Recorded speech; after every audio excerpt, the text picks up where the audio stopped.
Real quick. Okay, all praises. What's your nationality?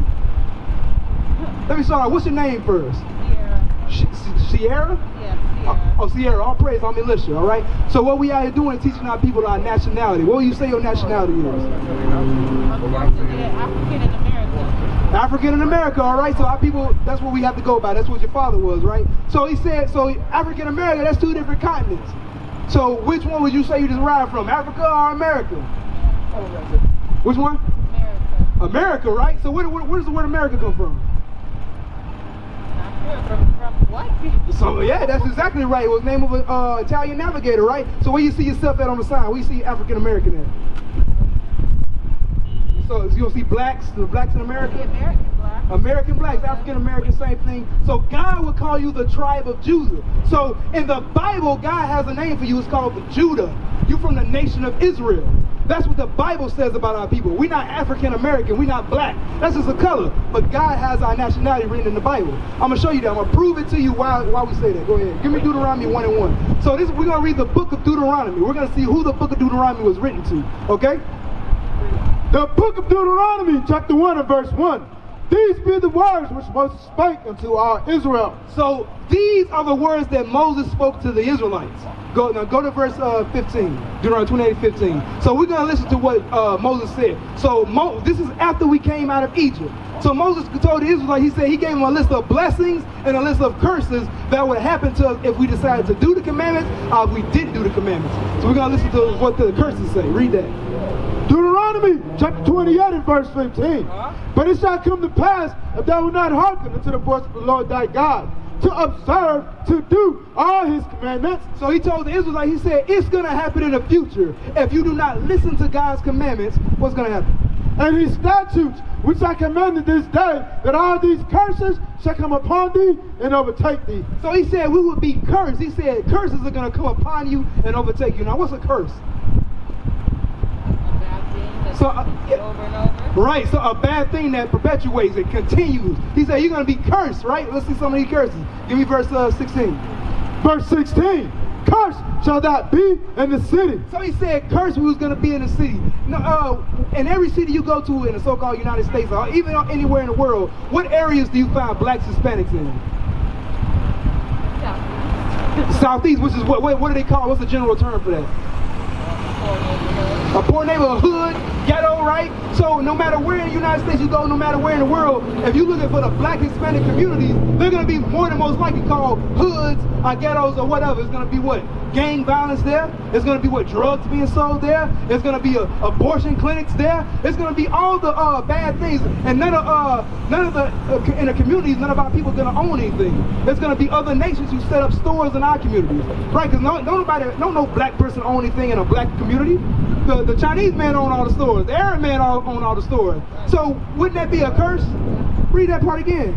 Cursed shall thou be in the city, and cursed shall thou be in the field. What fields will we curse in? Yep, slave fields, sugarcane field, corn field, tobacco field. No matter what field. Even today, talking about our workplaces, we have to we are cursed because we the last hired first fire, right? Our people, it's hard for brothers to get a job. Why? Because they put us all through the prison system. They put us through the prison system, so now we can't get a good job. Yeah, now you got a record. Yeah. You can get a low paying job. You struggling to survive every day. That's what God says is going to happen, because he said you're going to be cursed in the city and we're going to be cursed in the field, our workplaces. Let's see what else God says. So these curses are going to be some identifiers for you. Keep reading. Give me that verse 32. Verse 32. Thy sons and thy daughters shall be given unto another people. So he said, you Israelites, your sons and daughters will be given unto another people. When did that happen? Slavery time. What? Because they did what? They sold us on what? They sold us on ships. Right? Auction slave blocks, right? One nigga, two niggas sold, and now you will never see your kids again. You'll never see your brother again. Never see your father again. Because he said our sons and daughters will be given to another race of people. What race of people was that? White people. Yeah, the so-called Caucasian man who calls himself white. He's not white though. Keep reading. Thy sons and thy daughters shall be given unto another people, and thine eyes shall look and fill with longing for them all the day long. and there shall be no might in thine hand. Because we have no might here in this land. And during slavery times, did we have any might to get our children back? Do we have any power? Do you got kids right now? I see you pregnant. Right, so right now our people, if the government came right now and said they want to take your kids away, could you do anything about it? You would try, but they would have your kids. You'd be trying to fight to get them back, but then you couldn't stop them from taking them. Because why? Read that again. This is why. Therefore, thou shalt have no might in thine hand. You have no might, sister. We have no might. There's no army of black men that can come back. That can say, no, you're not doing that. We have no army. We are under them. So God says, this is a curse. He said, we have no might in our hand. Go ahead. Keep reading. Let it go. And therefore shalt thou have, and there thou shalt have no might in thine hand. You give me the verse of signs. Give me the signs. The book of Deuteronomy, chapter 28 and verse 46. And there shall be upon thee for a sign. So God says the curses that we are reading, they are upon us for a sign. What does a sign do?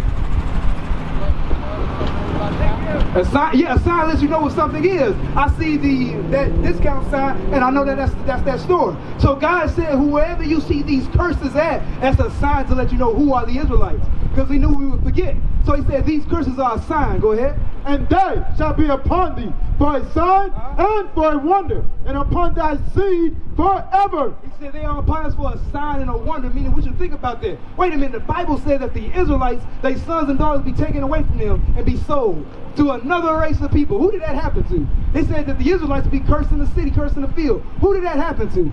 Go ahead. Because thou servest not the Lord thy God with joyfulness and with gladness of heart and the abundance of all things. And he said because we didn't keep the commandments. Because right now, what are the commandments of God?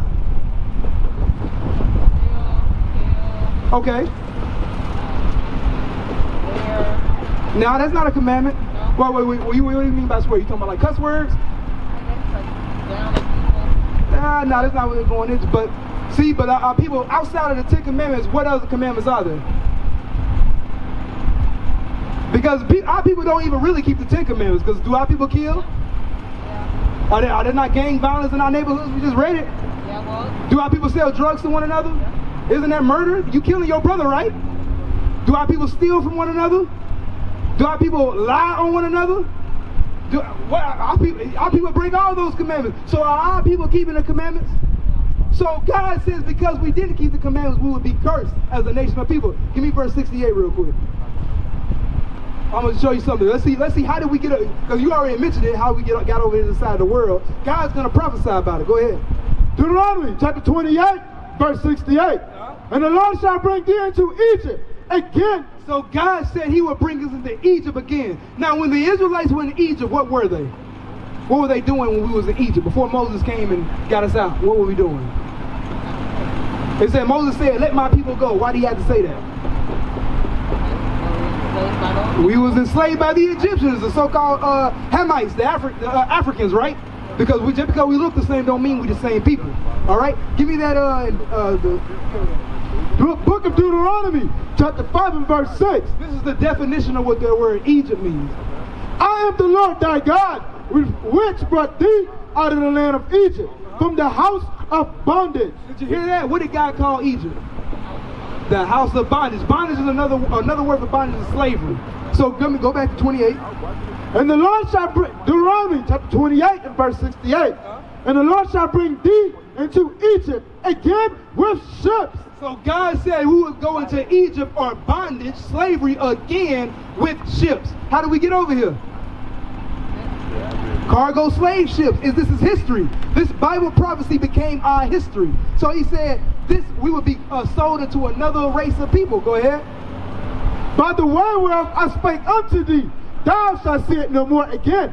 It is talking about our homeland. We haven't saw our homeland again yet, because the majority of our people are still here in America, in slavery, in captivity. Go ahead. And there you shall be sold unto your enemies. God said we'll be sold to our enemies. Who are our enemies? Who? The people who we got right now. Which is who? Caucasian. Right, that's what God says. God says we have enemies. Go ahead. The so-called Caucasians, so-called Europeans. Go ahead. And there you shall be sold unto your enemies for bondmen and bondwomen, and no man shall buy you. Meaning no man shall save us out of this condition, because Martin Luther King tried, he failed. Malcolm X tried, he failed. We have many different brothers who rose up and tried to fight and get us out of these conditions, but we still here. We still marching. We still asking for rights. We still struggling to get the equality, but we ain't got it yet. Voting haven't done anything for us. Marching ain't did anything for us. But what God says is because we broke God's commandments. That's the reason we in these conditions. We used to scream black power while heroin was pushed. But at the end of the day, nothing's in vain. IUIC has been given a vision. The tents of Judah has risen. Many has attempted the mission. Minor murmuring, omitting, and missing the mark. Just reading that he had the flame of fire in his eyes gave us the spark. We on Paul's mission. We out on the road, purple and gold. From Mexico, Cuba, Haiti, Ghana, Sierra Leone. 144,000 boots banging, concrete crackling. These are our men repented at heart. The scriptures is proof. IUIC, we deliver the truth.